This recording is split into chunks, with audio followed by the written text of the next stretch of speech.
Hey, what's up guys? So we're back with another Star Wars video. If you're new channel, welcome. We're going to be checking out a video that was recommended to me by one of my viewers, and this one's called How Star Wars Legends Did Luke Skywalker Justice. Now, when it comes to Star Wars, like, canon and what is canon and what is considered legends, I had an old roommate who considered legends to be like, how do you say, like, the true canon version, I guess you could say, because it fit. He said that it fits like some of the story, like the movies and all that well, but also gives a better like representation of the characters and what they can and could be. And in a way, I do agree with him, because I do love anything canon and do love anything Star Wars Legends. And I do remember, like, in Star Wars Legends, Luke Skywalker is insanely powerful. And even I even watched a video by Red 5 that talked about Luke Skywalker's like 10 craziest feats that he did. Conjuring illusion of a ship. He killed Abeloth. He manipulated a black hole. It was insane. And now I'm really curious to see what the channel Stuntsy GND, I hope I said that correctly, Stuntsy GND, so shout out and credit goes to Stuntsy GND for the video, and see how he explains how Star Wars Legend did Luke Skywalker justice. But in my opinion, Star Wars Legends Luke Skywalker is OP. And in my opinion, what they did to Luke Skywalker in episodes 8 and 9ish, because he was there for a little bit, was just not it. I mean, he could have been so much more. There was so much potential and there was so much improvement, but after Disney bought Star Wars. So now let's take a look at the video. Hey, so I know what you're probably thinking. Stunzy, what the hell is this? This isn't Sonic. This isn't even JoJo. What are you? And yeah, I know. But look, Oh, so his main content on the channel is Sonic. Interesting. Star Wars is totally a thing, right? And thinking back, Star Wars might have been the first thing I was ever really a fan of. It's either that or Spider-Man, but the point is, Star Wars has been a part of my life since I was a very small boy. And in particular, the character. My third grade teacher in elementary school was a huge Star Wars fan. I mean, there were lightsabers on the wall. There were posters. He even had a Darth Vader helmet above his desk. I mean, he loved Star Wars, and he was actually one of my favorite teachers because I loved the Star Wars 2 growing up, playing Battlefront 1, Battlefront 2. So I was like, bro, this is insane. And he's actually one of the reasons why I loved going to school, because it was him. And every time we had like, you know how like when we watch like movies in class, sometimes it was Star Wars, but sometimes also on top of that, when we play like quiz questions, quizzes, not like written quizzes. I mean, sometimes it was written quizzes that go into our grade, and they were actually Star Wars. It was great.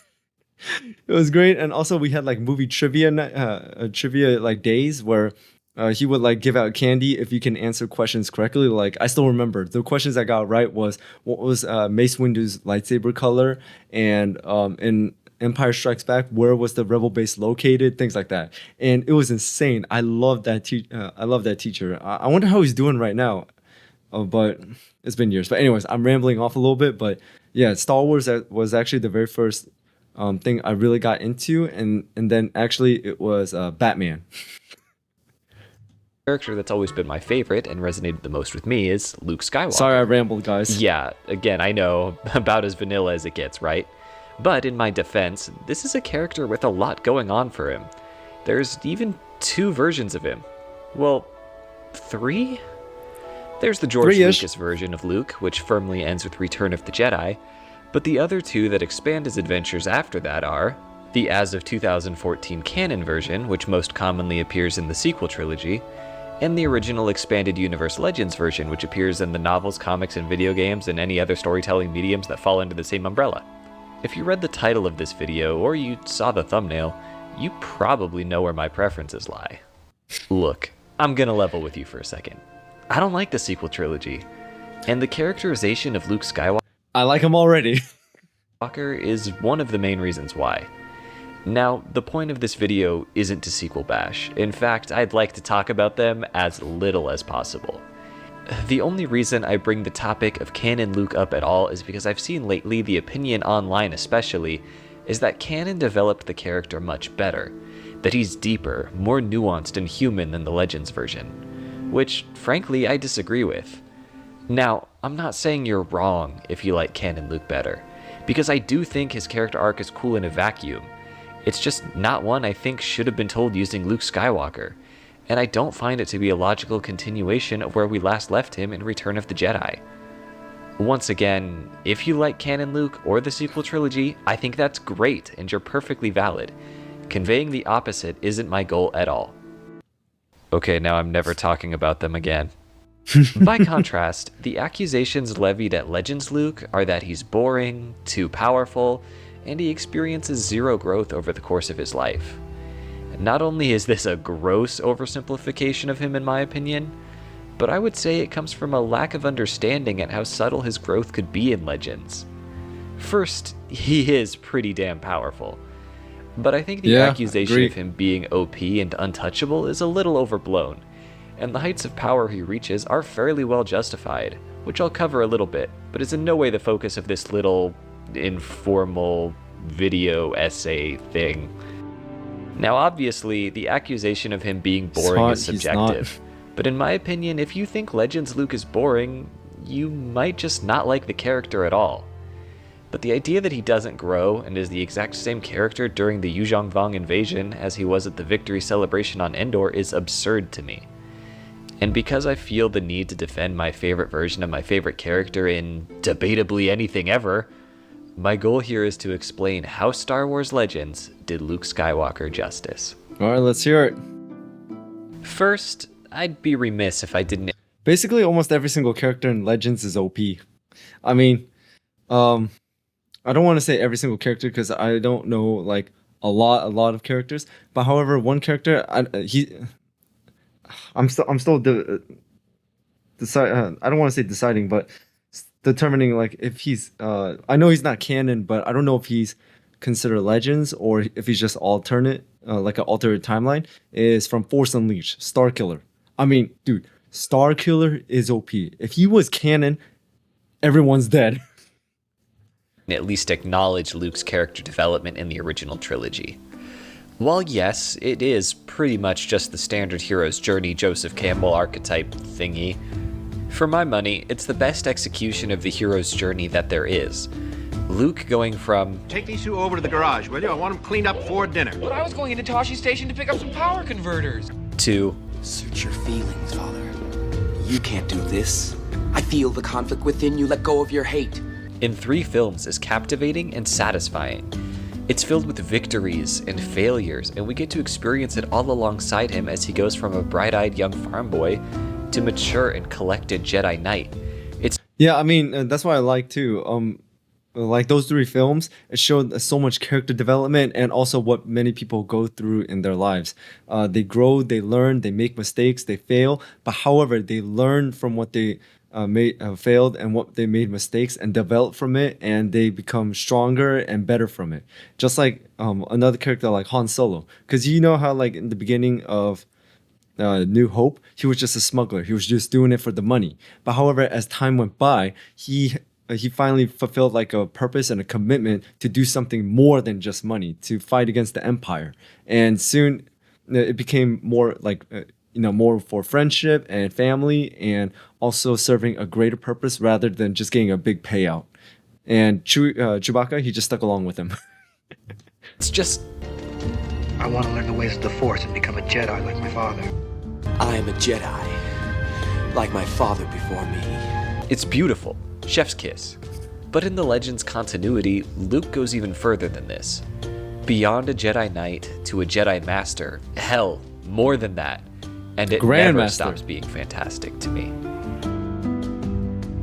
So technically, following Return of the Jedi, the novels Truce at Bakura and Courtship of Princess Leia occur, as well as some dubiously canon Marvel comics. While all of these are cool adventures, I don't consider them imperative to Luke's character development, so I'm going to skip them in favor of beginning 5 years after Return of the Jedi with a set of novels called The Thrawn trilogy.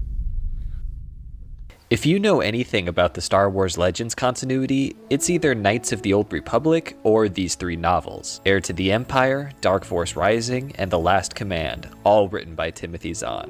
Again, these... So, I'm sorry for pausing again, guys. I haven't really gone into, like, in huge depth of Star Wars Legends. I'm still trying to and still finding the time to, but with my schedule and also making videos and recordings. But however, it is something I'm really getting into. But however, it's just a lot to take in because, I mean, it is huge. There's so many characters. There's so much knowledge. And also I'm doing comparisons of like what they did in canon and what they're doing here. So it's just taking a lot more time than expected. But I'm still getting into it.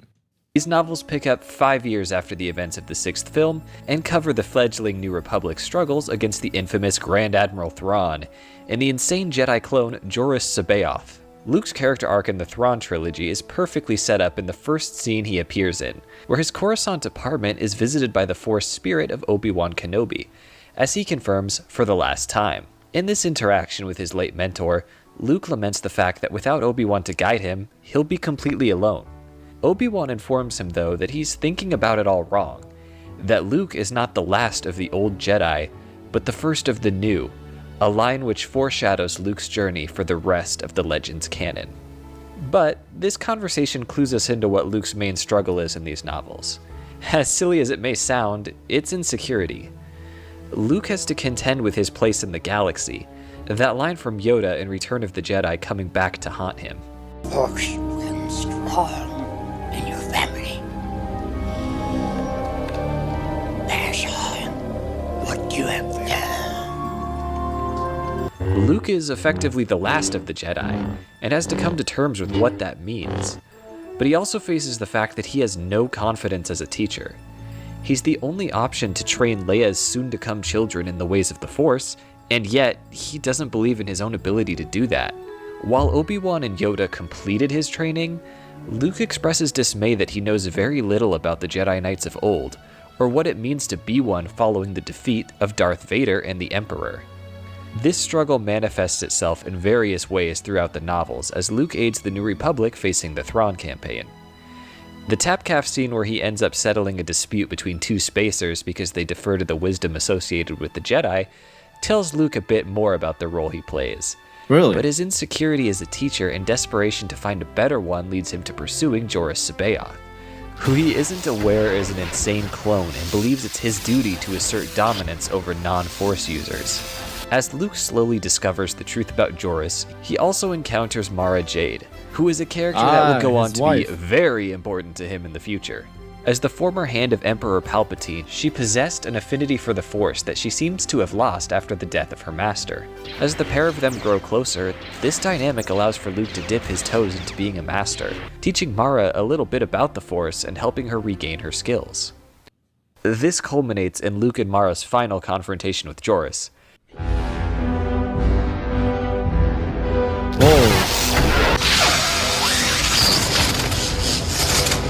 Where Luke is forced to face a physical manifestation of these insecurities in his own clone, Luke, with 2 U's.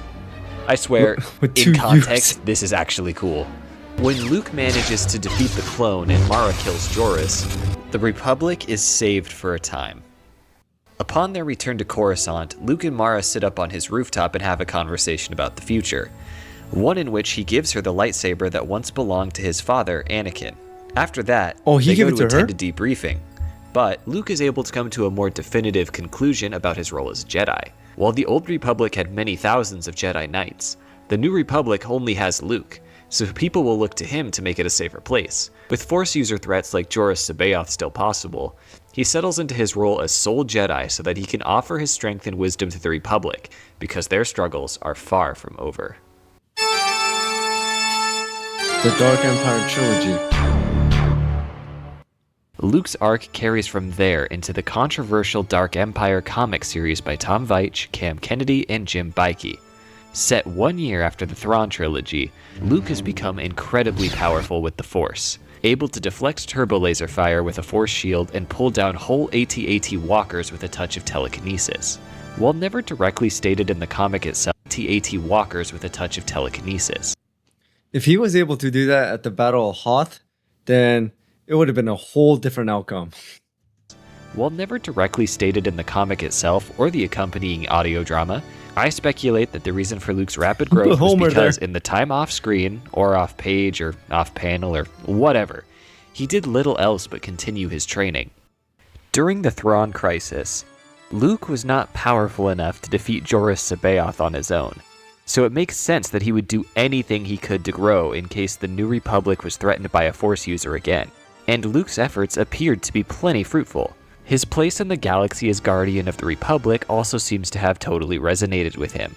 Leia's efforts to use Animal Bond also show us that Luke has continued to at least entertain the notion of teaching others about the Force. It really seems like he's on the right track here. But Dark Empire is one of Luke's lowest points. I suddenly feel cold. Cold. I didn't know like that. A dead hand pressing on my heart.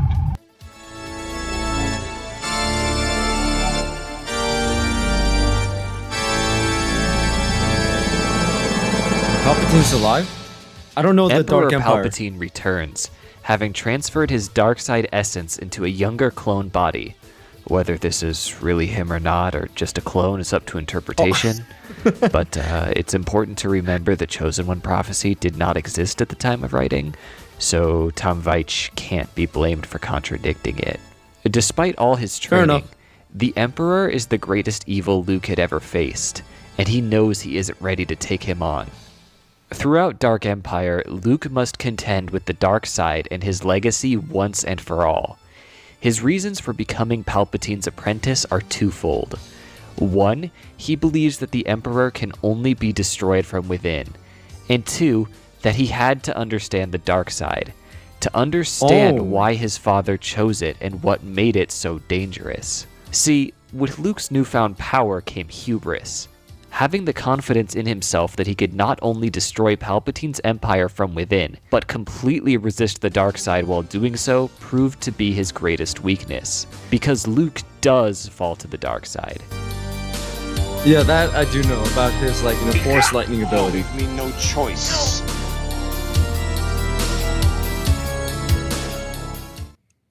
Not completely. He is able to sabotage the World Devastators and most of Palpatine's clone bodies, but Luke can only resist the dark side so long because the truth is he was afraid of the Emperor, of losing all that the New Republic had built, of losing Han, Leia, and the Solo twins who were hardly a year old. Much like his father before him, Luke in Dark Empire is his own worst enemy. But unlike Anakin, Luke isn't alone. In the final confrontation with Emperor Palpatine, Leia is able to pull him back from the brink, and together, it's their bond that allows them to enter the state of Force harmony and gives Luke the strength to defeat Palpatine at last. Well done, Leia. I made a mistake. I thought I had to save the galaxy alone, all by myself. But the way of the Jedi is not a solitary path. The Force binds us, brings us together. Many people are fighting this war together. Our ally is the Force. Through the strength of the Force, your shroud of evil has been lifted from my mind. Man, the music in the background is... Luke is able to recognize that he was wrong for thinking he could protect the galaxy from darkness by himself, and sees that the real strength of a Jedi comes from uniting with others through the Force. He was never meant to fight alone. By the end of Dark Empire, Luke faced his greatest crucible yet, and in diving into the belly of the beast, he emerged stronger in the light than ever before, with a newfound understanding of the dark on top of it. Knowing there is but one thing left to do, Luke honors Obi-Wan's final words to him by deciding the Jedi Knights must rise again. While a year prior he was apprehensive at the idea, Luke now trusts that this is a quest he was meant to undertake. Dark Empire 2 and Empire's End follow this trend. With the rediscovery of the Tidron holocron in the ancient Jedi world of Ossus, Luke is able to learn more about the Jedi of old and expand his knowledge on how to pass on their teachings, further assuaging his fears from the year prior. After formally declaring himself a Jedi Master, Luke is ready at last by the end of the Dark Empire series to begin rebuilding the Jedi Order.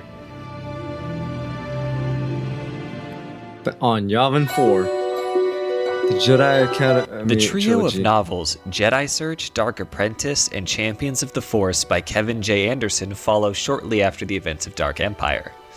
Also set during this time is the novel I, Jedi, which was written by Michael J. Stackpole and retells many of the trilogy's events through the eyes of Corran Horn. At last, Luke Skywalker establishes his Jedi Praxium on Yavin 4 and takes on his first class of 12 Jedi students, cementing the rebirth of the Order. However, little does Luke know, on Yavin 4 resides the imprisoned spirit of the ancient Sith Lord Exar Kun. Once again, Luke is tested. If you guys haven't been following my channel for a while, when I first started the channel, it was Assassin's Creed and Star Wars. And I was diving more and more into the Old Republic at the beginning. Actually, that's some of the very first Star Wars videos I ever posted. And I did mention over and over again, Exar Kun is one of my favorite characters in the Old Republic. His story is amazing. From a prodigy in the Jedi with lightsaber combat and Force understanding, and how he dived into the knowledge of the dark side, and soon he fell to the dark side. But however, and then after that, he started building his own empire, like his Sith Brotherhood or Empire, however you want to call it, was also a really cool story. And his soul is imprisoned on Yavin 4. And I do know a little bit that Exar Kun's spirit did influence, I think it was like 1 or 2 students. That's all I remember, if I remember correctly. Spirit of the ancient Sith Lord Exar Kun. Once again, Luke is tested, for the first time as an official teacher, but also in his faith in the lesson he learned in Dark Empire. First, the scenes we get of Luke teaching his students are amazing. There are lessons on telekinesis, spiritual awareness, lightsaber combat, and others. He's come far since the Thrawn trilogy at this point, and he's able to pass on what he learned to those who were very much like him at the beginning of his journey all those years ago. I like how R2's with Luke them the has whole time become too. like Obi-Wan and Yoda before him. And while his lessons begin in much the same vein as theirs, Luke's teaching style gradually evolves and becomes more his own as he shares his budding philosophies on the Force with his students. Students who exemplify one of the great strengths of Legends, which is to say they're all characters in their own right who have had and will continue to have their own adventures. There's returning faces, characters Luke had met before, like Mara Jade from the Thrawn trilogy, Cam Solusar from Dark Empire 2, Corran Horn from the X-Wing novels, Kirana T from Courtship of Princess Leia, and Kyle Katarn from the Dark Forces series. Kyle Katarn. Also along for the ride are new faces. Kyle Katarn and Mara Jade was the only characters that I recognized from the list that he just said. Is technically first introduced in this series, like Tione, Dorsk 81, Brachus, Streen, Gantoris, Silgal, and Kip Duran. They, just like their master, will also face an incredible trial of faith and trust throughout these books. For Luke in specific, Exar Kun's spirit is unlike anything he'd ever faced up to that point. While the reborn Palpatine may technically have been more powerful and had a greater impact on Luke, Kun isn't someone that Skywalker can just cut down with his lightsaber, and Luke isn't even the main target this time around. It's his students. At this point, Luke has a belief in himself and has conquered the dark side, but the new Jedi haven't, and Exar Kun is an expert in manipulation and corruption. Kun is successfully able to turn Gantoris against Luke and also kill the young student, which is when everything starts to fall apart. Students start showing dark tendencies or leave the academy out of fear of doing so. Luke's mental state grows hindered and weary. The stress of desperately trying to protect his students but being unable to completely do so greatly impacts his abilities in Dark Apprentice specifically. I forgot why he chose Yavin 4 specifically to rebuild his Jedi Academy. I mean, wasn't there like another place he could done it? Because, I mean, Yavin 4 is, I mean, maybe, then again, I don't think he knew about the fact that Exar Kun's spirit lingered there, but There could have been many other chances that he could have done it on a different planet, and he wouldn't have encountered the spirit of an ancient Sith Lord. A very human and possibly Just saying. relatable struggle for my money, which allows Exar Kun to manipulate Kip Duron, a boy strong in the Force, and use him as a conduit of Sith sorcery to actually tear Luke's spirit from his body. With Luke now in ghost form, he is only able to watch in horror as Kun tries to further corrupt his students. This is where Luke's faith is tested, best demonstrated in one of the confrontations between Spirit Luke and Exar Kun, where Kun promises to transform the Jedi students into the new Order of Sith. Luke, however, has to come to terms with the fact that he can't shield them from what's going on. Rather, he has to have a belief in his own teachings, but more importantly, belief in his students. Belief that they will be able to save themselves without his help and that the Force will guide them now that he's taught them to listen to it. This proves to work out, as the Jedi students are able to catch on to what's happening and unify against Kun, pooling their spirits in the Force to destroy Exar Kun's ghost once and for all, which allows Luke to reclaim his body. Not only does Luke earn his medal as a teacher, but he also grows to place his trust in the capable Jedi he instructs. He knows that he can depend on the new Jedi just as much as they can depend on him, and Luke willingly accepts that the galaxy is no longer just his to safeguard. This clarity is highlighted in the latter half of iJedi, in a scene where Luke arrives just in time to rescue Corran from the Gensarai, stating powerfully that no one need die here tonight. Luke believes in others, and would much rather make allies to continue expanding his Jedi's understanding of the Force, rather than be a dogmatic group unwilling to accept more philosophy than just theirs. Alright, the New Republic era. The rest of what's commonly referred to as the New Republic era has a lot going on. Oh, the Jedi, and Luke Jedi Skywalker's Academy. life is no exception.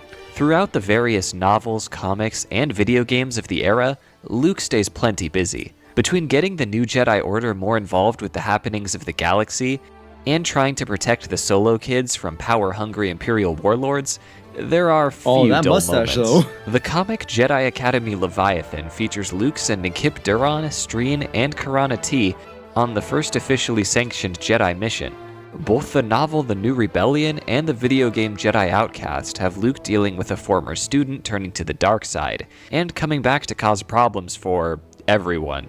These adventures range anywhere from great to terrible and even a little weird, but they are all foundational stories that will have you asking yourself questions such as, what will happen between the New Republic and the Imperial Remnant? How will the new Jedi Order establish itself? Will the Solo kids ever get adequate protection? All of these questions and the stories that help to answer them are building somewhere to the New Republic era's conclusion in The Hand of Thrawn duology.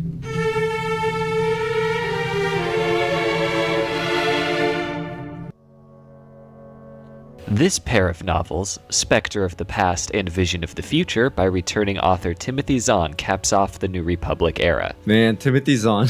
The events of this story are big ones for Luke Skywalker, as it features him reflecting on his life thus far, now 19 years after his journey began on Tatooine and coming to the conclusions that will shape the next period of his life.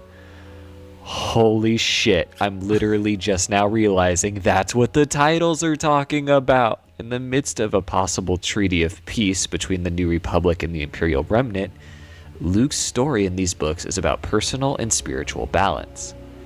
Because Luke is a character that never really stops learning, there's still more for him to figure out, even though at this point he's been a Jedi Master and training others at his Praxium for years.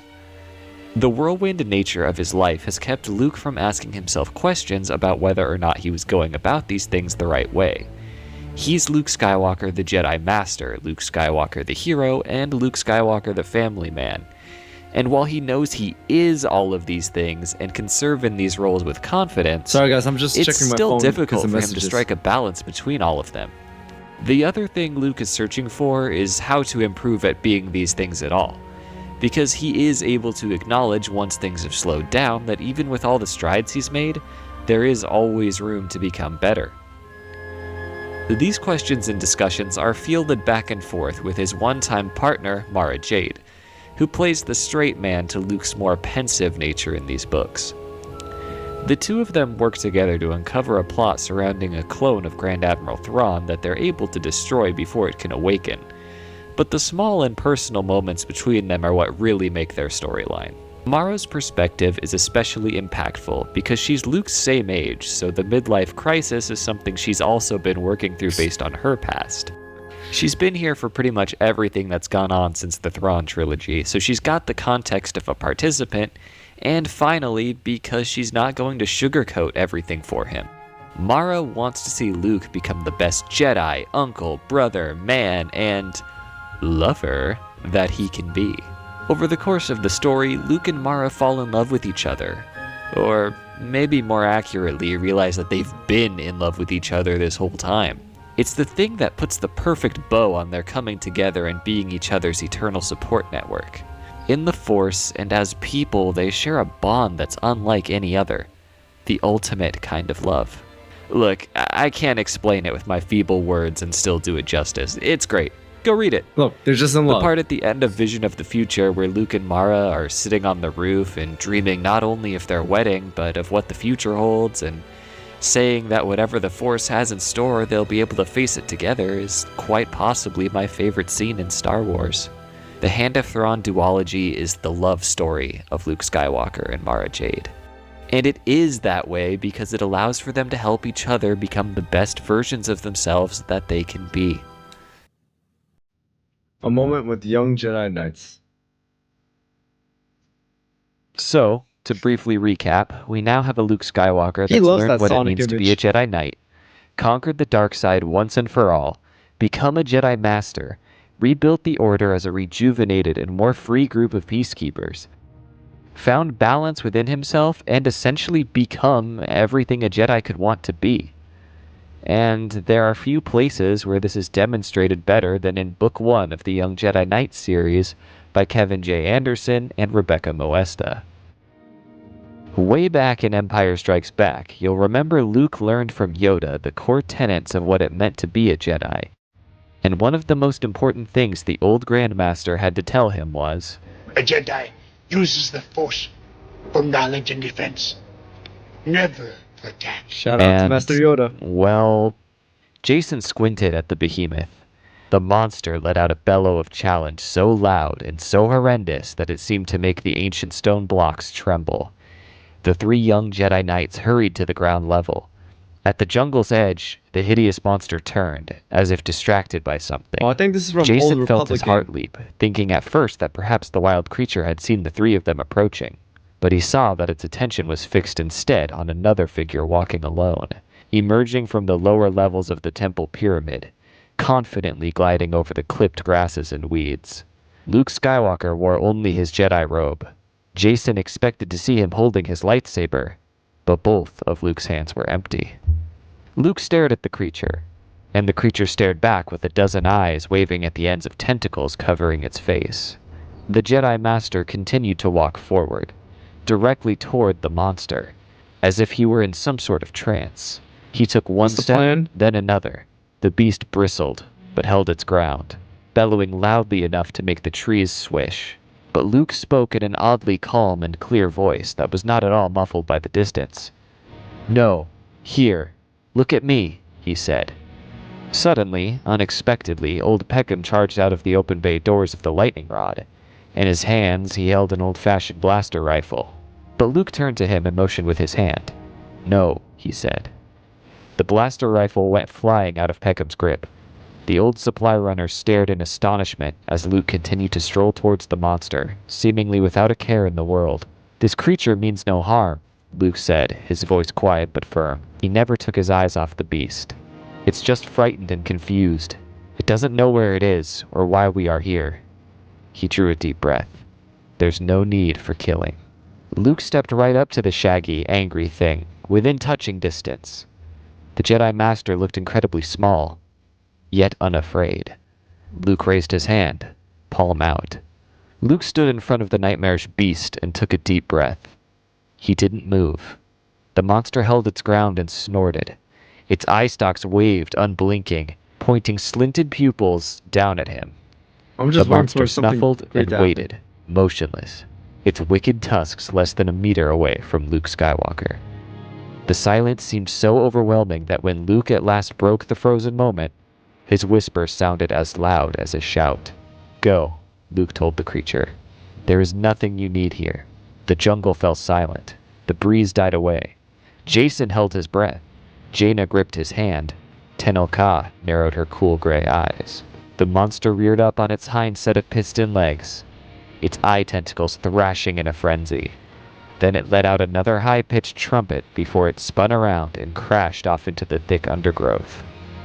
Branches cracked, trees bent to one side as it plowed a wide path back to the mysterious jungle depths from which it had come. Wow. I don't think you need me to explain that one. This is a great moment and truly speaks to everything Luke has become on his journey thus far. Yeah, because I'm willing to bet that in Luke's younger version, like in New Hope, he would definitely have pulled his lightsaber and already started attacking, thinking that's the only solution. But the fact that he was able to do without a weapon, and he did it in a really calm manner, shows you how much he has trained, how much he has learned, how much he has grown, and is able to do all of this without a weapon. Just like Master Yoda. I'll let it speak for How itself. Master Yoda could have done. The new Jedi Order series and final thoughts. The New Jedi Order is a 19-book epic written in collaboration by several different authors. Chronicling the Yuzhong Vong War, this is the defining conflict for the new Jedi in very much the same way that the Clone Wars was for the prequel-era Jedi. It's also, in my opinion, the peak of Star Wars. Luke obviously plays a pretty big role in this series, being as it's his struggle and responsibility to lead a Jedi Order so young still against an enemy they know nothing about and seems nearly impossible to defeat. While technically he already did serve in the role, I don't think it was until the Yuzhong Vong War that Luke really came into his role as the Jedi Grandmaster and finally stood not only as an equal with his predecessors, but perhaps even above them. He's forced to confront the nature of the Force in a way he'd never thought to before, and make hard leadership decisions in a galaxy in which he sees each and every world as one under the protection of himself and his Jedi Knights, while also looking out for the best interests of the latter. Not to mention, his nephews and niece, now Jedi Knights in their own right, are on the front lines. It isn't easy. Incredibly strong in the Force Skywalker may be, but infallible he is not. Still, it isn't all bad, even in times of unprecedented loss. Much like the era before, there is always hope.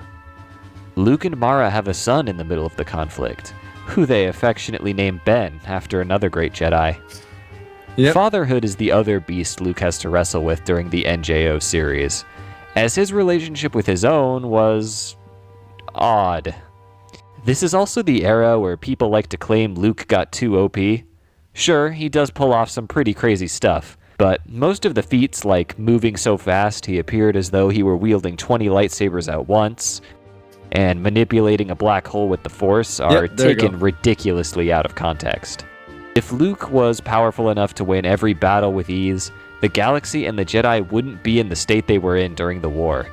Luke himself wouldn't be a struggling leader, which is what makes his character so compelling.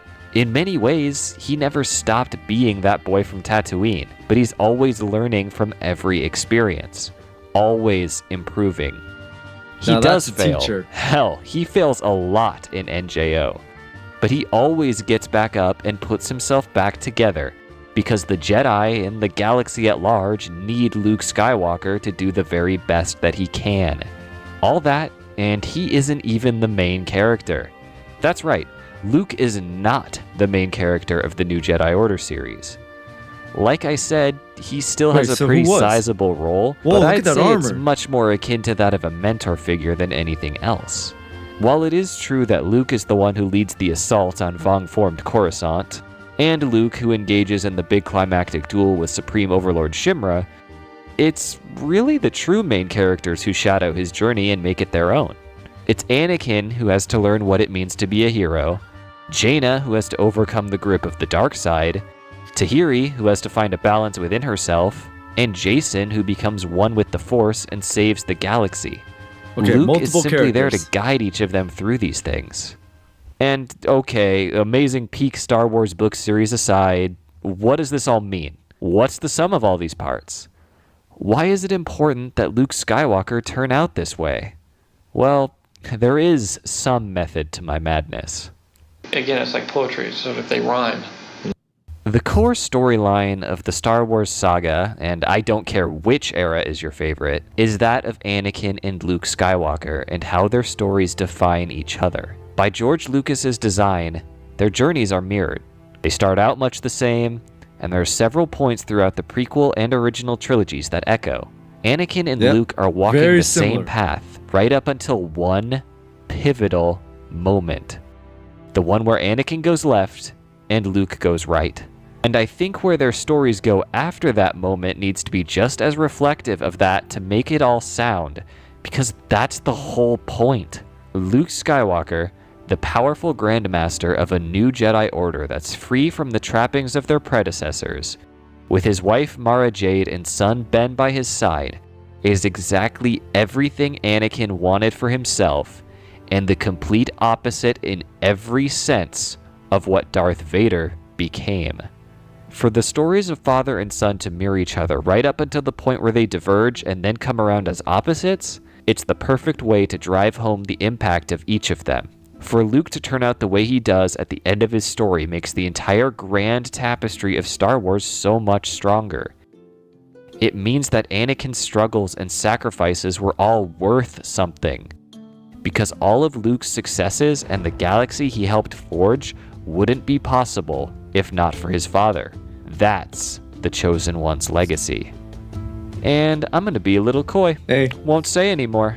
I would encourage you to check out these stories for yourself and experience them as I have these past few years. It's truly colored and recontextualized how I view the Star Wars saga Like and I said, become I'm my still getting into personal it. canon. I won't tell you Legends is all 100% good all the time, because that's simply not true and would be unfair to expect. But I will say it's solid more times than it's not. It's crazy, it's fun, it's sci-fi, it's fantasy, it's spiritual, and I love it. It feels like Star Wars in its purest form to me. A true natural addition to the world Lucas created in his 6 films.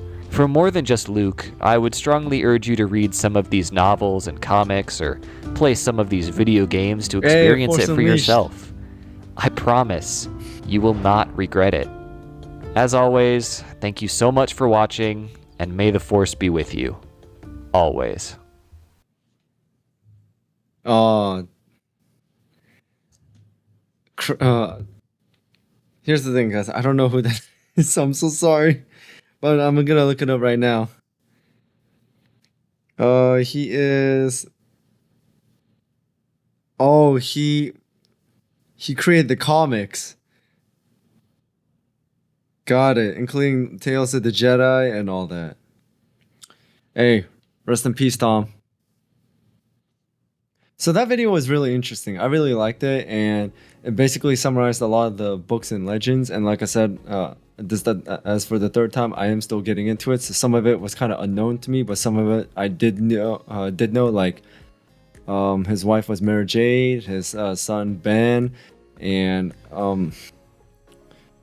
just like how he was like growing and also building the Jedi Order on Yavin 4, and his and how Exar Kun became a issue, all that. But however, some of the things I did not know, like some of the books like the Crimson Empire and the Dark Empire, things like that. So I still need to get more into it. But if you guys have any more information about it or any facts you guys want to share, please put it down in the comments below. But either way, this was really great, and I really like the explanation and just a little bit of humor of those images. But looks like this channel really is huge on I guess maybe Sonic, or he's a huge fan of Sonic. Well, just one of those two. But either way, I really like this. So again, thank you so much for the recommendation. I really do appreciate it. And shout out again to stunt seed GND for the video. So that's all I got for today, guys. So thank you guys for tuning in. Thank you guys for watching. Hit that notification bell so you know when I drop another video. And also shout out to all my members,